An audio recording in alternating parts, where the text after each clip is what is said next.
Alright guys, this is the unboxing and overview of the Apple TV 4K. This was released back in May. It comes in two sizes, a 32GB and a 64GB model.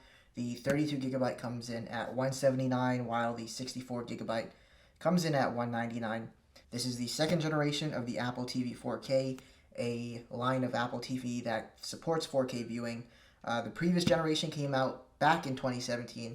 So this was a much needed refresh. So let's go ahead and give this an unboxing. Alright, so if we take a look at the box, we just have a picture of the Apple TV as well as the Siri remote. And if we flip it to the back, we get some more information. The ultimate cinematic experience, enjoy stunning 4K HDR picture quality and immersive Dolby Atmos sound. And it just shows some of the streaming services that it supports. You can pair it with your HomePod, with your AirPods, and you can also do AirPlay with this. So let's go ahead and unbox this. Alright, so I have my box cutter here, and we can just slice open the plastic like that. And then we're just going to peel this off. Like that. And here is the box. Alright, so let's go ahead and just lift the top of this box off like this. And here inside we have the Apple TV as well as the Siri remote. So we'll take this out. And we'll take this out as well. And we have, I believe, the power cord. Yep. So this is the power cord and just some more Apple documentation, as well as a charger for the remote. So let's go ahead and put this stuff aside. And let me just pull out this cord. So you get this black cord. We typically don't get black cords with Apple products, but since this is the color black, it only makes sense to get a black cord with it. So pretty cool. And nothing else in the box. And so let's go ahead and take out the Siri remote.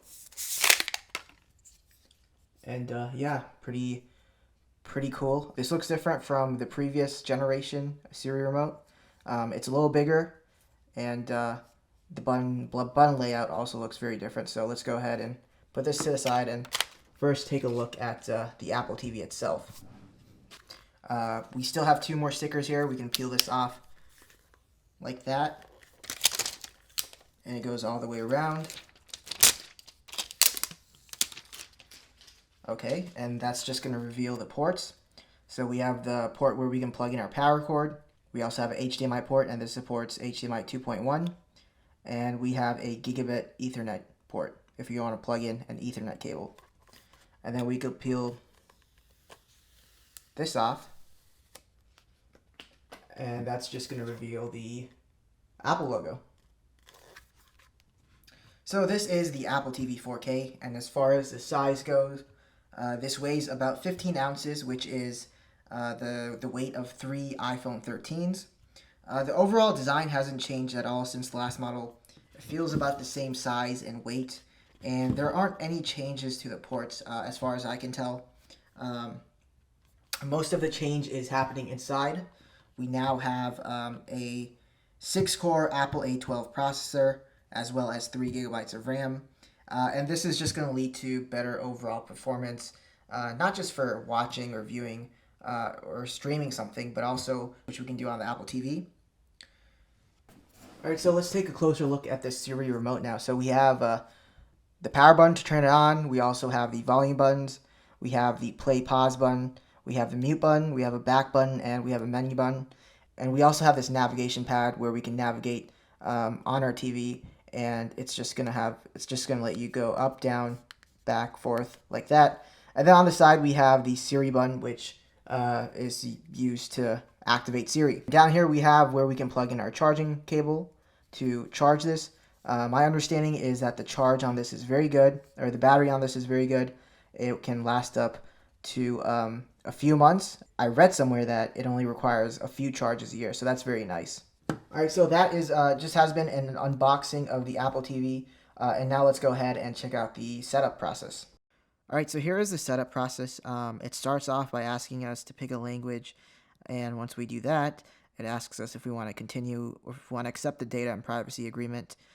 We can hit continue, and then it asks us if we want to set it up with our iPhone. Now, this will basically take all of the data from your phone and transfer it to the Apple TV, so you don't have to download any apps or anything like that. And it also asks us other stuff like where the Apple TV is located, as well as picking a screensaver for the TV. And there we go. So that is a quick look at the setup of the process. And this is the main menu for the Apple TV. We can move up and down. I don't have any other apps downloaded, so I'm just going to go ahead and take some time to do that. If you have any questions about the Apple TV, feel free to leave them in the comments below, and I'll try my best to answer them. And if you enjoy my videos, make sure to hit the subscribe button, and I'll see you guys in the next one.